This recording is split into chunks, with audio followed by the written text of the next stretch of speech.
a blessed Wednesday to us.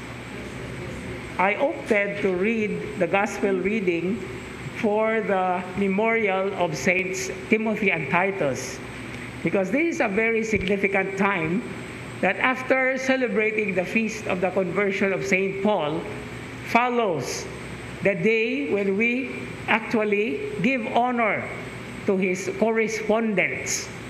Correspondents or co-apostles in spreading the faith, because these two bishops were very significant during the first century of Christianity.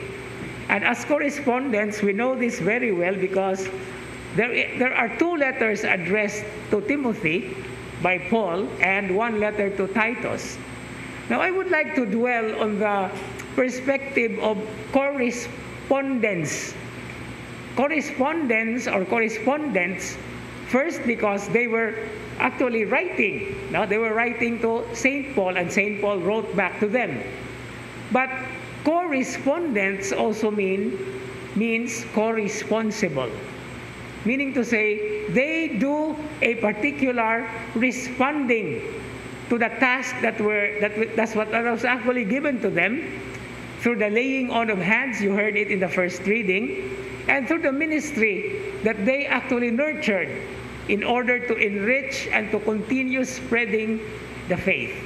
And this is precisely what is reflected in today's gospel reading that I read from the Gospel of St. Luke, the sending of the 72 other disciples, because this particular idea of corresponding or correspondence or correspondences actually takes place in whatever manner we are doing. It is in such a way as I remember this beautiful framework from the biblical apostolate that God continues to write to us and we are responding to Him.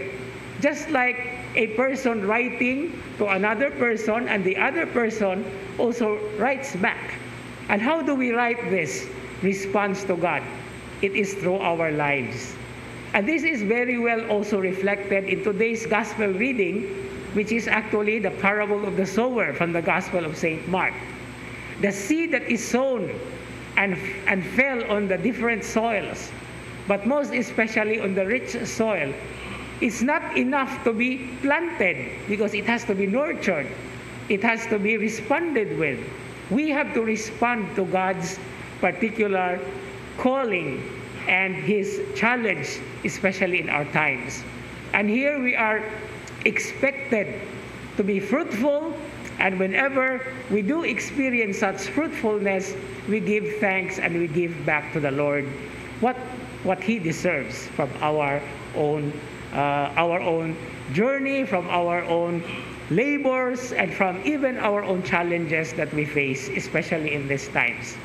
And so as correspondents, just like Saints Timothy and Titus, we too are daily responding to God by writing our own life letters addressed to God, first of all, and for other peoples to also read by the way we live and by the actions that we are doing for the good and the good of the church and for the spread of the good news. And so as we continue with this Eucharistic celebration, inebriated or inspired by how St. Titus and St. Timothy were able to do the task despite the difficulties, we too have to be also on the same plane, but never lose the thanksgiving or the gratitude that comes from our hearts, because responding to God through our life letters should always begin with a thank you, a gratitude, a note of gratitude, just as we write a letter to any person that we want to express our love, our desires, and at the same time, our thanksgiving. Amen.